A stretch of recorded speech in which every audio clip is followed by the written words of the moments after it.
Hello student, हम देख रहे हैं कक्षा 11th का राजनीति विज्ञान का चौथा पाठ संविधानिक शासन। इसमें हमने इसके पहले लेक्चर में देखा संघ राज्य पद्धति, यह पॉइंट।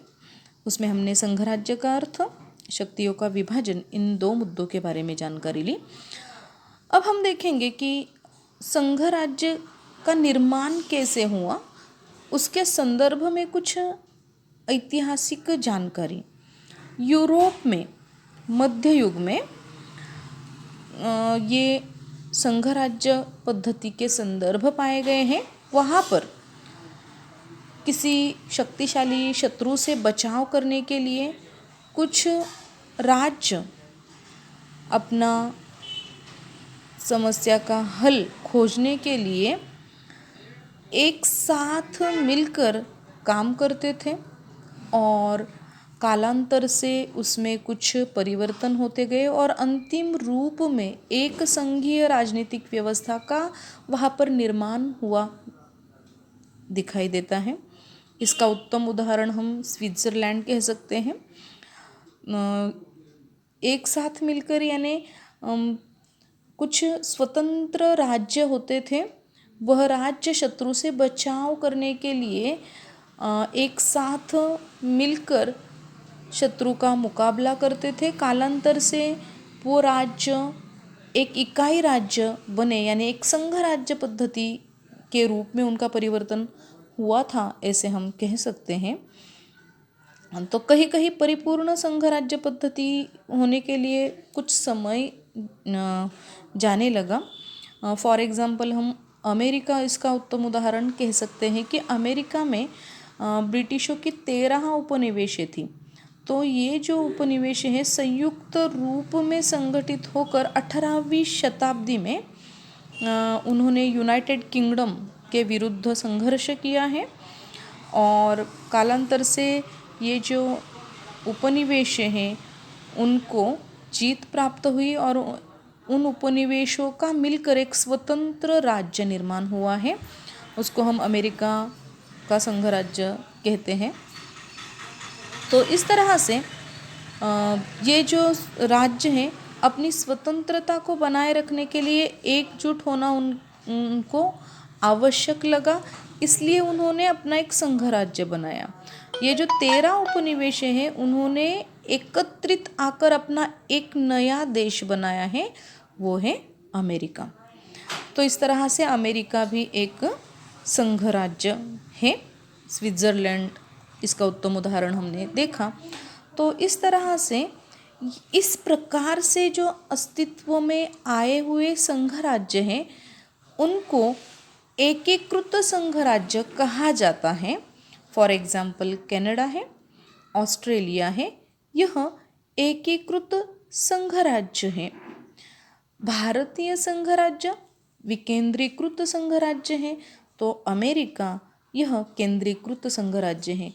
भारत में पहले से ही एक स्वतंत्र देश ने अपना शासन चलाने के लिए अलग अलग घटक राज्यों का निर्माण किया है, किंतु अमेरिका के संघ राज्य के बारे में ऐसा नहीं कह सकते हम।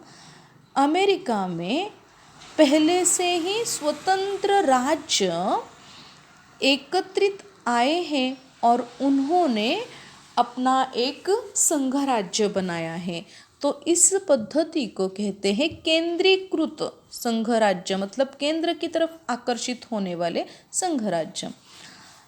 तो इस तरह से संघ राज्य निर्माण की दो पद्धतियां हैं, एक केंद्रीकृत संघ राज्य पद्धति और दूसरी है विकेंद्रीकृत संघ राज्य पद्धति। भारत यह विकेंद्रीकृत संघ राज्य पद्धति है। तो हम देखेंगे कि भारत विकेंद्रीकृत संघ राज्य पद्धति कैसे बना। जब भारत स्वतंत्र हुआ तो उस समय स्वतंत्र भारत में कई सारी रियासतें थीं और इसके साथ साथ ब्रिटिशों के अधीन जो प्रदेश था, अपने भारत के स्वतंत्रता कानून में ऐसा कहा गया था, रियासतें जो हैं वह भारत में सम्मिलित हो सकती हैं या स्वतंत्र हो सकती हैं या तो फिर पाकिस्तान में जा सकती हैं। तो ये जो रियासतें हैं, ब्रिटिशों के अधीन वाले जो प्रदेश हैं, वह प्रदेश कालांतर से भारत में समाविष्ट हुए हैं। इसकी जानकारी हमने 8वीं में ली है इतिहास में। तो इस तरह से स्वतंत्रता के बाद भारत की जो विविधता है, सांस्कृतिक विविधता है, भौगोलिक विविधता है और भाषीय विविधता है, इस विविधता को देखते हुए भारत ने अपने जो प्रांत हैं उनकी रचना भाषा के आधार पर की है। यानी भारत में भाषावार प्रांत रचना हुई है, भाषा के आधार पर घटक राज्यों का निर्माण हुआ है। फॉर एग्जाम्पल, मराठी बोलने वालों का महाराष्ट्र, आंध्र प्रदेश तेलुगु भाषिक राज्य, तमिलनाडु होगा, इसके साथ साथ गुजराती भाषा वाला राज्य। इस तरह से अपने यहाँ पे भाषावार प्रांत रचना की गई है। तो ये अपने भारत में संघ राज्य निर्माण की ये पद्धति है। पर अमेरिका का उदाहरण हमने देखा कि अमेरिका यह केंद्रीकृत संघ राज्य है। 13 उपनिवेशें यूनाइटेड किंगडम के खिलाफ लड़ी, उन्होंने जीत प्राप्त की और अपना एक स्वतंत्र संघ राज्य स्थापन किया।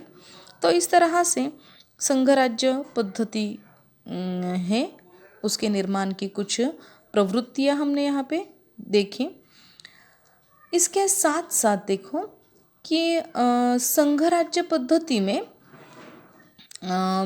ये जो राज्य है या प्रांत है, इनको एक संघ रखने के लिए, मतलब एकात्म रखने के लिए प्रयास किया जाता है। कोई भी राज्य उस संघ से बाहर निकलकर अपना स्वतंत्र राज्य स्थापित न करे, इसकी तरफ ध्यान दिया जाता है। और इसके लिए संघ सरकार और प्रांतीय सरकार, इनके बीच शक्तियों का विभाजन किया जाता है, जो कि हमने पहले लेक्चर में देखा कि केंद्र सरकार की शक्तियाँ अलग, संघ सरकार की शक्तियाँ अलग। फॉर एग्जांपल, यूनाइटेड किंगडम में एकात्म शासन पद्धति है, यानी वहाँ पर पूरी जो सत्ता है वह उनके वास्तविक शासन प्रमुख के हाथ में केंद्रित होती है। किंतु आज वहाँ स्कॉटलैंड है और वेल्स है और उत्तरी आयरलैंड की जो विभाग हैं इनको कुछ मात्रा में स्वायत्तता दी है।